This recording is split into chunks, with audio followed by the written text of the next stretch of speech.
Si tu écoutes ce podcast, c'est probablement que tu as été intrigué, attiré par son titre. Donc on peut se rendre compte que finalement un titre va motiver un passage à l'action. C'est le cas, tu es en train de le vivre en ce moment. Par conséquent, je crois qu'il est intéressant de parler maintenant du titre et de t'expliquer comment faire un bon titre. Un titre qui va donner envie aux personnes qui te suivent de regarder ton contenu, voire d'acheter tes formations. Donc, je suis Nico Pen, bienvenue sur ce podcast Business de la connaissance où, tels des alchimistes, nous allons expérimenter et je vais t'enseigner comment transformer tes connaissances en or et les valoriser, puisque c'est le sujet d'aujourd'hui. Donc pour cela, en fait, j'ai décidé de te prendre un cas particulier. Un titre que j'ai écrit il y a très peu de temps de ça. Et quand j'ai écrit, j'étais vraiment, on va le dire, j'étais fier de moi. Je me suis dit, mais j'ai écrit un bon titre. Et je voulais le décortiquer avec toi et aller un petit peu plus loin et te donner déjà des premières pistes pour écrire des bons titres. À savoir que ce sont pour l'instant de premières pistes. Il y a des nombreux axes d'approche pour écrire des titres qui cartonnent, pour trouver des idées. Et tout cela, tu le retrouveras notamment sur ma formation, la machine à idées. Donc, cette formation-là, tu l'as juste en dessous, qui va te permettre de créer des dizaines de titres très rapidement, des titres et des idées de contenu.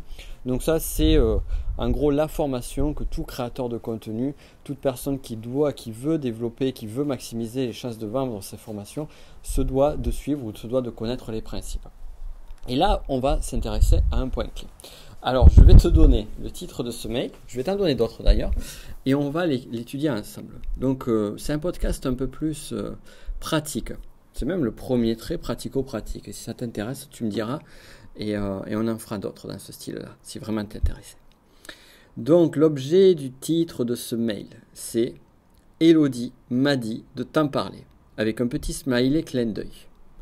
Je te lis le titre, c'est « Bonjour, prénom ».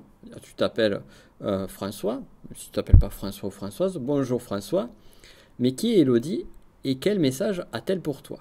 Eh bien, permets-moi de te la présenter au travers de ce deuxième cours bonus où tu découvriras patati patata. Voilà.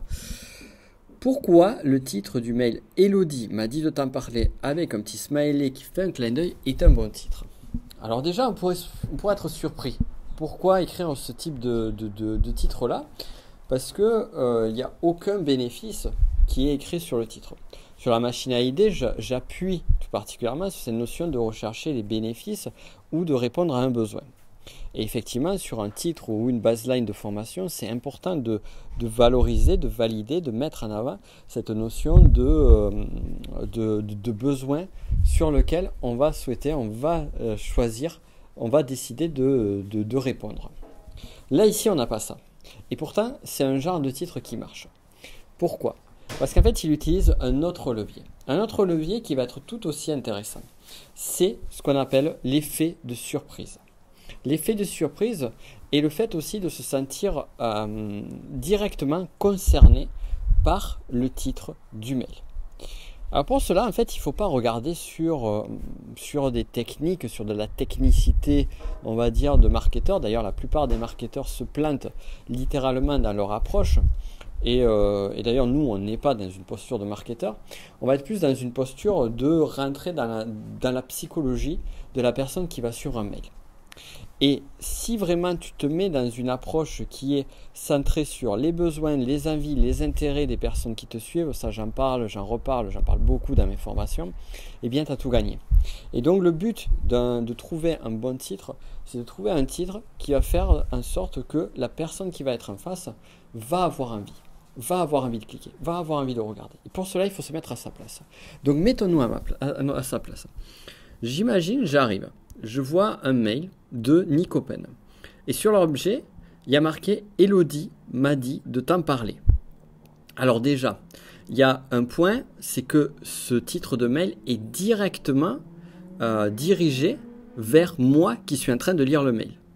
Elle m'a dit de t'en parler. Donc c'est bizarre, mais de quoi il parle? C'est le premier truc que je me dis. De quoi il parle? Et ensuite, second point, il est marqué le nom d'Elodie. C'est qui Elodie? Et il se peut d'ailleurs que justement, comme c'est pas pour rien que j'ai choisi le prénom d'Elodie, j'ai choisi un prénom qui est, on va dire, sur une tranche d'âge qui est lié à la tranche d'âge de mon client idéal, grosso modo. Donc il y a de fortes chances pour que la personne, le client idéal, ait des personnes dans son entourage ou ait une personne dans son entourage qui s'appelle Elodie. Donc même si il se dit Nicopen ne connaît pas l'Elodie que je connais, ça va quand même susciter l'inconscient. Ça va travailler sur une autre sphère. Et le cerveau a tendance à faire des associations très facilement, sans forcément qu'il y ait de lien logique, quand on y réfléchit de façon rationnelle, entre ces différentes choses. Donc là, de suite, la personne peut directement penser à une Elodie qu'il connaît.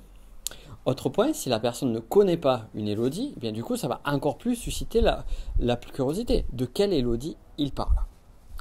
Donc, on revient sur ce titre. Elodie m'a dit de t'en parler. Et je mets un petit clin d'œil.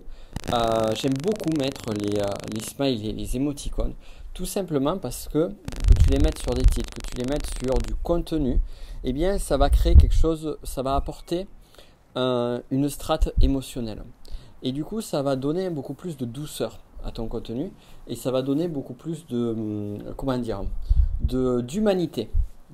Ça va faire ressortir une émotion à l'intérieur de ton contenu. Et lorsqu'on met un petit clin d'œil comme ça, c'est genre quelque chose de secret, une complicité entre moi et la personne qui va me lire. Donc on revient sur le titre. Elodie m'a dit de t'en parler, avec un petit clin d'œil qui sourit. Qu'est-ce que je vais faire? Eh bien, même si je me dis, Elodie, il ne connaît pas d'Elodie, même si je me dis c'est Nicopen, c'est un formateur, c'est monsieur business de la connaissance, donc il ne me connaît pas, donc c'est peut-être un mail qu'il a envoyé à plein de personnes, je vais quand même être curieux. Il m'a dit de t'en parler, c'est quoi qui se cache derrière? Donc je vais cliquer sur le titre du mail. Et là, en fait, c'est gagné. C'est gagné pourquoi? Parce que le but d'un titre de mail n'est pas de vendre ton produit. Le but d'un titre de mail n'est pas que la personne regarde ta vidéo YouTube qui est à l'intérieur de ce mail. Le titre d'un mail, garde bien ceci en tête car c'est capital. Le titre d'un mail, le but d'un titre de mail, c'est de faire cliquer la personne. Purement et simplement. C'est d'amener la curiosité jusqu'à l'étape d'après. Et l'étape d'après, c'est-à-dire les premières lignes du contenu de ton mail, doit donner envie à la personne de lire la suite. Donc en fait, c'est comme un espèce de chemin où on va tirer un fil, puis il va nous donner envie de tirer un autre fil, de continuer un petit peu plus loin, puis un peu plus loin, puis un peu plus loin. On ne va pas essayer de donner directement le résultat final, mais d'amener successivement à un fil qui va progressivement attirer la personne vers ce qui est intéressant pour elle. Alors c'est là où on va avoir une notion qui est très connue dans le domaine du... j'en parlerai plus en détail, je vais pas en parler outre mesure ici, mais une notion qui s'appelle des fameux titres, sur YouTube par des titres putaclic, ou clickbait en anglais, c'est beaucoup plus joli. Et en gros, c'est des titres qui sont des titres qui donnent envie de cliquer. Cependant, derrière, eh bien, il y a une déception de la personne qui va lire le titre parce que le contenu qui est caché derrière ce titre eh bien, est vraiment en deçà ou n'a absolument rien à voir avec le titre. Donc ça, c'est un procédé qui a beaucoup été utilisé sur YouTube et qui est très malsain, purement et simplement. Et même d'un point de vue factuel, de toute façon, ça va attirer que la déception. Donc le but d'avoir un bon titre, c'est un titre qui va titiller, qui va assurer la curiosité, mais qui en même temps ne va pas amener une fausse promesse, ne va pas amener quelque chose qui va être à l'encontre de la personne. Donc ici, lorsque je dis Elodie m'a dit de t'en parler, eh bien, la première partie du mail, c'est bonjour prénom, donc je suis poli, je dis bonjour, et c'est mais qui est Elodie et quel message a-t-elle pour toi? Donc la suite, le début du mail, c'est une question. Je pose une question qui va titiller encore plus la curiosité de l'inconscient et qui va donner envie de lire encore la suite. Et quand je dis qui est Elodie et quel message a-t-elle pour toi, donc elle a un message pour la personne, donc on a une cohérence avec le titre, et bien Elodie, justement, c'est la personne, c'est l'exemple d'une personne que je traite sur le cours bonus vers lequel je souhaite amener la personne qui a lu ce mail. Voilà. Purement et simplement. Donc on voit qu'il y a une cohérence et en même temps on voit que chaque étape amène à l'étape d'après. Et on voit qu'on est allé sur un axe qui est l'axe de la curiosité. Donc je t'invite vraiment à travailler là-dessus. Donc sur cette notion d'écrire un titre de mail en te posant la question, un titre de mail, un titre de vidéo, un titre de contenu, peu importe, qui donne envie juste à la personne de regarder plus loin et qui soit en cohérence avec le message que tu dois apporter. Donc comment tu vas faire? Tu te poses la question, quel est le message que je veux amener à la personne et comment je pourrais faire un titre qui titille la curiosité et qui donne envie que l'on clique et que l'on regarde plus loin. Le titre n'a pas besoin de synthétiser le contenu. Le titre n'a pas besoin de dire ce que la personne va trouver.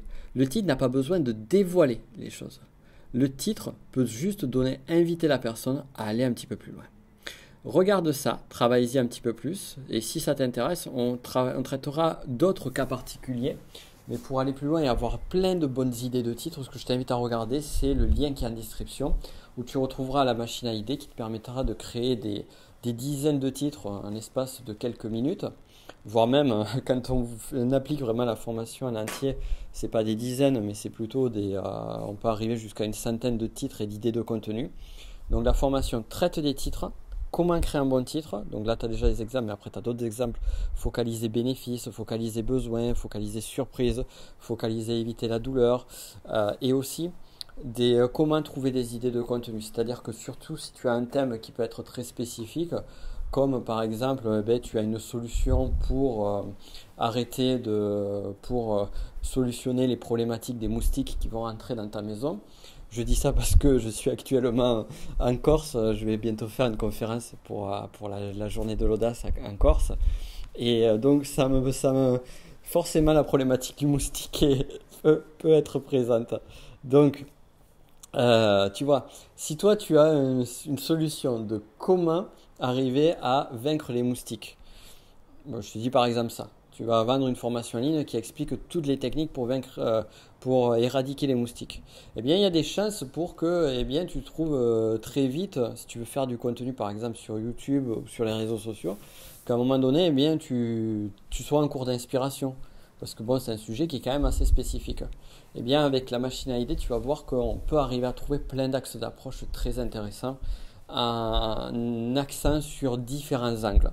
Et c'est ces angles-là que je vais te donner. Bon, voilà. Ça, on a fait le tour. Bon, on se retrouve nous pour d'autres podcasts. Ça m'a fait plaisir. Ça faisait un moment que j'avais pas fait de podcast, que j'avais pas enregistré de podcast. Alors figure-toi que ça me fait énormément de plaisir, énormément de bien. J'adore ça. J'espère que toi aussi, si tel est le cas, je t'invite à vraiment me faire une note, si tu peux, sur les plateformes de podcast, comme par exemple Apple Podcast, me faire une note avec un commentaire de ce que tu as pensé de ce podcast. Ça serait super, super sympa de ta part. Et dans tous les cas, on se dit à très vite pour d'autres contenus et puis pour d'autres astuces et d'autres choses très subtiles que tu trouveras nulle part ailleurs. Je te dis à très vite. Ciao.